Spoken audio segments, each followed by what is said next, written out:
Hey, what's up guys? Rideshare guy here, and today we're going to talk about, is surge pricing allowed at airports? So if you guys are brand new, surge pricing is basically Uber's way of when demand is increasing and supply is low, they start charging the riders more. And so for drivers, this is obviously a very good thing because you make more money for doing about the same amount of work or the exact same amount of work. And one thing that we found is that if you've actually got an airport in your city, you probably realize by now, and I think everyone has an airport in their city, right? But if you have an airport that has legal Uber pickups and drop-offs, you probably realize that surging isn't allowed at airports. So you may have flipped on your app and seen on either the driver's side of the app with all of the red tiles or the red honeycombs, depending on which Uber driver app you're on, is that there'll be surge all around the airport, and then right inside the airport where you're going to do your pickups, no surge whatsoever, right? So for drivers, we actually did a poll on my Facebook page, and we couldn't find a single one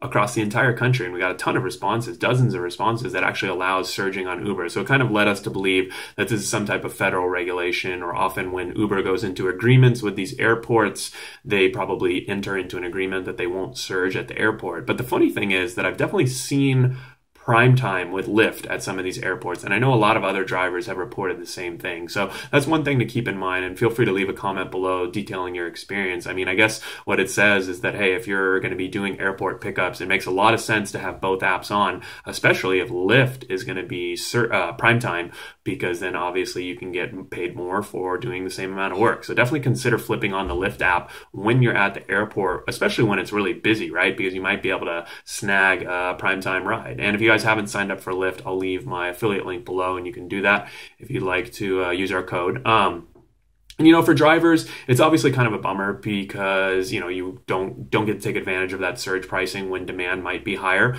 But airport rides can still be pretty profitable, since the busier it is, basically the less time you'll have to wait at those airports. So let's say normally you might get surge when it's really busy and there's lots of passenger requests coming in. But let's say that, so obviously you can't get surge now at airports. But that doesn't mean that it's not a profitable strategy, because it also means that you'll wait less, right, when it's super busy. And that's kind of one of the biggest complaints, or one of the biggest downsides to doing airport runs and kind of the airport strategies, which we've talked a lot about, right? Airport runs can be very profitable, especially if you have an airport that's 20 to 30 minutes outside the city. You get those nice long rides in and out of the city. And generally there's not a ton of traffic, and you don't have to navigate around all these little city streets. That's kind of the thing to keep in mind, is that generally when you get to an airport, I mean, I've seen queue times of 45 to 60 minutes, and Uber actually uses a queuing system, right? So first in, first out. So let's say you're the first driver in, you'll be first in line. It's kind of like taking a virtual ticket.